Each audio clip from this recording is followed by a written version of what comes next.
Hey guys, this is Preeti. Welcome back to my channel. दोस्तों आज हम बात करने वाले हैं एक जापानीज हॉरर सेगमेंट के बारे में जिसका नाम है बी विद मी। ये कहानी शुरू होती है दो बेस्ट ऑफ फ्रेंड्स के साथ, सो यंग एंड नाम ही। दोनों एक ही स्कूल में पढ़ते हैं, एक ही क्लास में।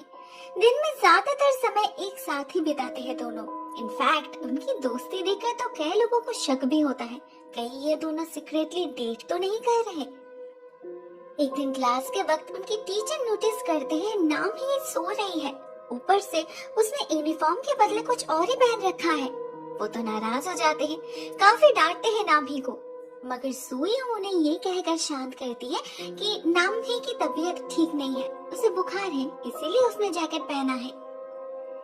टीचर फिर भी नहीं मानते, उन्हें स्कूल खत्म होने के बाद अपने ऑफिस में बुलाते हैं। नाम ही काफी डर जाती है, पता नहीं अब क्या होगा। मगर वहां जाने पर उन्हें पता चलता है टीचर ने तो कॉलेज एप्लीकेशन फॉर्म भरने के लिए बुलाया है। वहां उनके अलावा एक और लड़का भी आया था, जे योंग नाम से, और वो इन लड़कियों को बहुत अजीब नजरों से घूर रहा था, स्पेशली नाम ही को। टीचर बताते हैं वो तीनों ही पढ़ाई में बहुत अच्छे हैं, उनके ग्रेड्स हमेशा अच्छे रहते हैं, इसीलिए उन्हें अपने मनपसंद कॉलेज में एडमिशन लेने का एक स्पेशल अपॉर्चुनिटी दिया जा रहा है। वो लोग एक्चुअल एडमिशन स्टार्ट होने से पहले ही अप्लाई कर सकते हैं, मगर उसके लिए उन्हें अपने फॉर्म के साथ साथ प्रिंसिपल का रेफरेंस लेटर भी सबमिट करना होगा, जो सिर्फ और सिर्फ किसी एक को ही मिलेगा। किसे मिलेगा वो तो प्रिंसिपल ही डिसाइड करेंगे, उन्हें बस अप्लाई करना है। सभी फॉर्म्स लेकर बाहर निकल आते हैं और जे योंग नाम ही पर कमेंट करने लगता है, जिससे हमें पता चलता है जे योंग नाम ही का एक्स बॉयफ्रेंड है। नाम ही उससे प्यार करती थी, मगर जे योंग बस टाइम पास कर रहा था। जब उसका मन भर गया उसने छोड़ दिया। इतना ही नहीं, इसके अगले सीन में हमें उनके ब्रेकअप का असली कारण भी पता चलता है। नाम ही प्रेग्नेंट है और इसके बारे में जानकर ये जे योंग ने उससे ब्रेकअप किया था। उसे कोई बच्चा नहीं चाहिए था, वो नहीं चाहता था स्कूल में उसका रेपुटेशन खराब हो। उसने नाम ही से कहा था अबॉर्शन करने के लिए, जो नाम ही ने नहीं किया।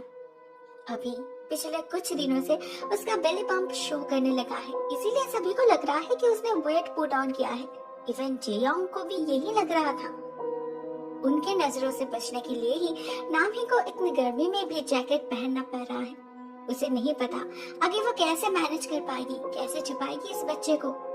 कभी कभी तो उसे बहुत टेंशन होता है। तब सुयंग उसे हौसला देती है, सिर्फ उसे ही पता है इस बच्चे के बारे में। उसने तो डिसाइड कर लिया है कि वो अपने दोस्त का साथ देगी आखिर तक। वो लोग एक ही कॉलेज में एडमिशन लेंगे और वहाँ एक रूम लेकर तीनों एक साथ रहेंगे, वो, नाम ही और उसका बच्चा। वो सब कुछ मैनेज कर लेगी, टेंशन लेने की कोई बात नहीं। मगर उसके फ्यूचर का क्या? नाम ही तो हैरान हो जाती है उसके बातों से। वो इतनी केयरिंग है, इतनी प्रोटेक्टिव है। आजकल के जमाने में ऐसे दोस्त कहाँ मिलते हैं जो अपने बेस्ट फ्रेंड के लिए अपने फ्यूचर बर्बाद कर दे। देखते देखते और कुछ दिन बीत जाते हैं और एक दिन नामी नोटिस करती है सुयंग कुछ अजीब बिहेव कर रही है। वो यूजुअली उसे छोड़कर कहीं नहीं जाती, स्पेशली इन हालातों में जबकि उसे पता है नामी की हालत कितनी नाजुक है। फिर भी एक दिन स्कूल के बाद वो अचानक ही कहीं चली जाती है। कहाँ जा रही है ये भी बताकर नहीं जाती वो। नाम ही भी कुछ नहीं पूछती, जरूर कोई अर्जेंट काम होगा। वो टेरेस पे चली जाती है खुली हवा में सांस लेने के लिए। वहाँ कुछ लड़के उसे टॉन्ट करने लगते हैं, उसके और सुइयों के बारे में गंदे गंदे कमेंट्स करने लगते हैं, जो नाम ही से बर्दाश्त नहीं होता। वो प्रोटेस्ट करती है और बदले में वो लड़कियां उससे बहुत मारती है, इतना कि उसके पेट में दर्द शुरू हो जाता है। बहुत देर तक वहीं पड़ी रहती है बेचारी। उसके बाद उठकर किसी तरह क्लास अटेंड करने जाती है, मगर हर एक बीतते लम्हे के साथ साथ उसका दर्द बढ़ता ही जा रहा था और सहन नहीं कर पा रही थी वो। एक पॉइंट पे उसका ब्लीडिंग शुरू हो जाता है तो वो स्टोर रूम में जाकर छुप जाती है, मगर ब्लीडिंग बंद नहीं होता। धीरे धीरे उसका शरीर बेजान पड़ने लगता है, वो बेहोश हो रही थी। ऐसे में इसे जरूरत थी सुयंग की, मगर लगातार कॉल्स एंड मैसेजेस के बावजूद भी उसे कोई रिप्लाई नहीं मिलता। पता नहीं कौन से इम्पोर्टेंट काम में बिजी है वो। अचानक नाम ही को बहुत नींद आने लगती है। वो अपनी आंखें और खुली नहीं रख पाती, सो जाती है वहीं पर हमेशा हमेशा के लिए। एट द सेम टाइम हम उधर सोयोंग को देखते हैं और जान पाते हैं उसका इम्पोर्टेंट काम असल में जेयोंग से मिलना है। नहीं, वो उसे सीक्रेटली डेट नहीं कर रही, बल्कि उसका इरादा तो और ज्यादा भयानक है। सोयोंग यहाँ आई है जेयोंग को ब्लैकमेल करने के लिए। असल में जेयोंग काफी रिच है और उसके पेरेंट्स भी काफी इन्फ्लुएंशियल हैं। टीचर तो क्या, खुद प्रिंसिपल भी उनका सम्मान करते हैं। ऐसे में ये तो पक्का है कि अगर वो एप्लीकेशन सबमिट करेगा, रेफरेंस लेटर उससे ही मिलेगा, जो सोयोंग होने नहीं दे सकती। वो रेफरेंस लेटर उसे चाहिए एट एनी कॉस्ट। इसीलिए अपने रास्ते को साफ करने के लिए उसने एक मास्टर प्लान रेडी किया है। वो यहाँ आई है जेयोंग को ये बताने कि नाम ही ने अबॉर्शन नहीं करवाई, ना कभी करवाएगी। अब ये सुनकर जेयोंग तो भड़क जाता है। उसके माँ ने नामी को इतना सारा पैसा दिया था अबॉर्शन करवाने के लिए, जिससे उसके बेटे का नाम खराब ना हो, फिर भी उसने बच्चे को रख दिया। जेयोंग उसी वक्त नामी को कॉल करने जा रहा था, मगर सोयोंग उसे रोक देती है। वो ये कहती है कि नाम ही उससे नफरत करती है, वो उसकी बात कभी नहीं मानेगी। सिर्फ सोयोंग ही उसे समझा सकती है, और सोयोंग ऐसा तब करेगी जब जेयोंग उससे एप्लीकेशन सबमिट ना करने का प्रॉमिस करेगा। जेयोंग के पास और कोई ऑप्शन नहीं था, तो वह राजी हो जाता है। साथ में उसे ढेर सारा पैसा भी देता है उस बच्चे से छुटकारा पाने के लिए। सोयोंग का प्लान सक्सेसफुल हो चुका था। वो तो बहुत खुश थी, मगर उसे कोई आइडिया नहीं था जब वो यहाँ ये सब हिसाब किताब लगाने में बिजी थी, उधर कोई उसकी राह देख रहा था, जिसे वो अपनी बेस्ट फ्रेंड कहती थी। रात में अपना सारा काम खत्म करने के बाद जब वो नामी को कॉल करती है उसे अबॉर्शन के लिए मनाने के लिए, उसे कोई रिप्लाई नहीं मिलता, तो वो नेक्स्ट डे स्कूल जाने तक वेट करती है, मगर वहाँ भी वो नहीं थी। उसके सारे सामान पड़े थे, बस वो नहीं थी। सोयोंग हर वो जगह जाके सर्च करती है जहाँ वो दोनों जाते थे, मगर कहीं पर भी उसे नामी नहीं मिलती। फाइनली वो जाती है स्टोर रूम में। वहाँ घुसते ही सोयोंग को बहुत अजीब फील होने लगता है। किसी का अनसीन प्रेजेंस फील करती है वो। ऐसा भी लगने लगता है कि उसके पैर के नीचे कुछ चिपचिपा सा है, मगर देखने पर उसे कुछ नहीं दिखता। बहुत कंफ्यूज्ड हो चुकी थी वो। नामी ने ऐसे पहले कभी नहीं किया, कहाँ जा सकती है वो। उधर जेयोंग के साथ भी कुछ वियर्ड होता है। उसके आसपास अचानक से अंधेरा हो जाता है और उसे किसी का प्रेजेंस फील होता है। वो किसी को देख तो नहीं पाता, मगर अचानक से फिर से बिजली आ जाती है और उसका कंप्यूटर स्क्रीन डैडी वर्ड से भर जाता है। उसे लगता है शायद टेंशन में वो हैलुसिनेट कर रहा है, रेपुटेशन जो दांव पे लगा है उसका। तो वो बार बार सोयोंग को प्रेशराइज करने लगता है जल्द से जल्द काम निपटाने के लिए, मगर वो तो तब होगा ना जब नाम ही मिलेगी। उसे लेकर दोनों में बहस शुरू हो जाती है। सोयोंग पैसे वापस देने के लिए तैयार थी, मगर उसे रेफरेंस लेटर भी तो चाहिए। वहाँ जेयोंग समझ नहीं पा रहा था सिर्फ उसे हटाकर क्या होगा, नामी भी तो उसकी कंपटीटर है, उसका क्या करेगी वो। उन तीनों में सबसे ब्राइट स्टूडेंट नाम ही है, तो अगर फेयर जजमेंट हो तो रेफरेंस लेटर उसे मिलने का चांसेस सबसे ज्यादा है। हाँ, ये बात सोयोंग को पता थी और इसीलिए उसने प्लान भी बना रखा है।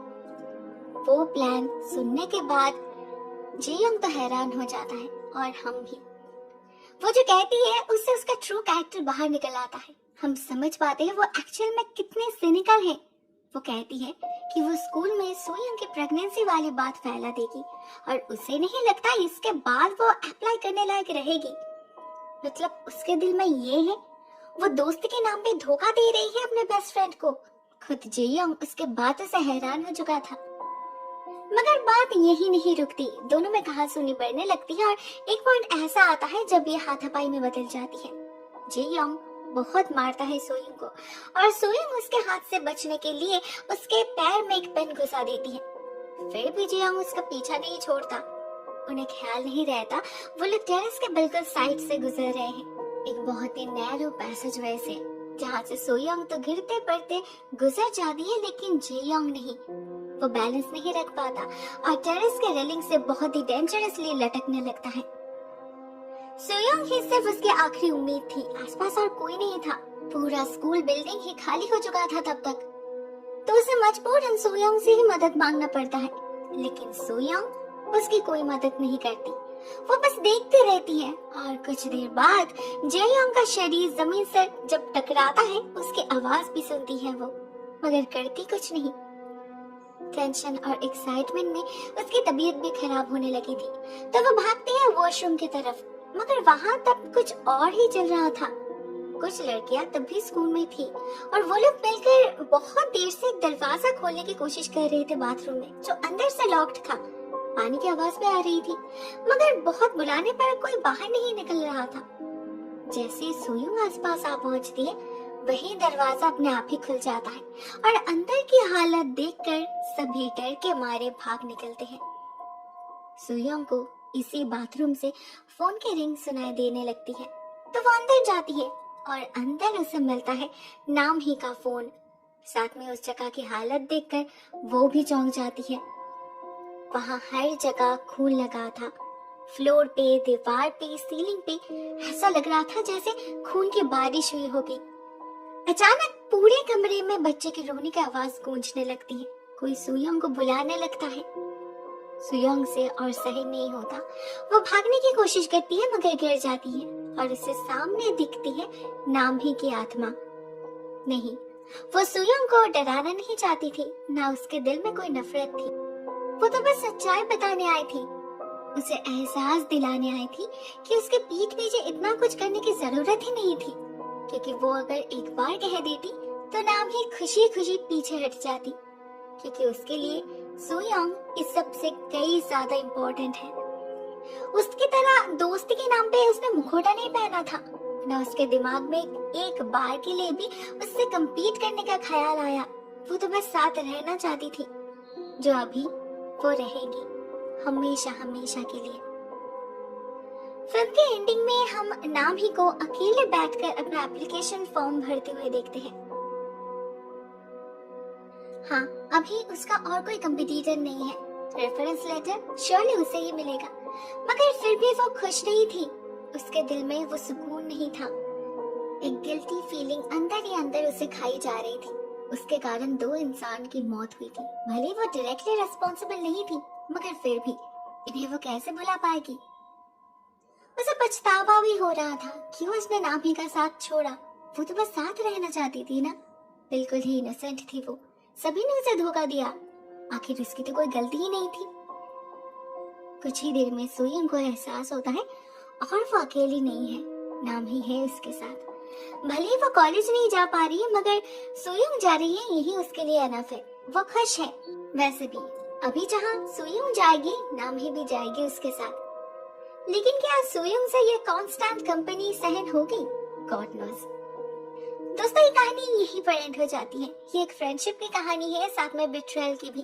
इंसान अपने इंटरेस्ट के लिए कितना नीचे तक जा सकते हैं, ये उसी के बारे में है। मुझे तो कहानी बहुत ही अच्छी लगी। हाँ, नाभिक के साथ बुरा हुआ, उसके बेस्ट फ्रेंड ने, उसके लवर ने उसे धोखा दिया, लेकिन अभी वो अपनी रिवेंज अपने तरीके से ले रही है, द मोस्ट नॉन वायलेंट तरीके से। I like it. आपको ये वीडियो कैसी लगी? Write down in the comment section. आज के लिए बस इतना ही दोस्तों। Thank you so much for watching this video. बहुत जल्द मिलते हैं किसी और नई वीडियो के साथ। तब तक के लिए टेक केयर। टाटा।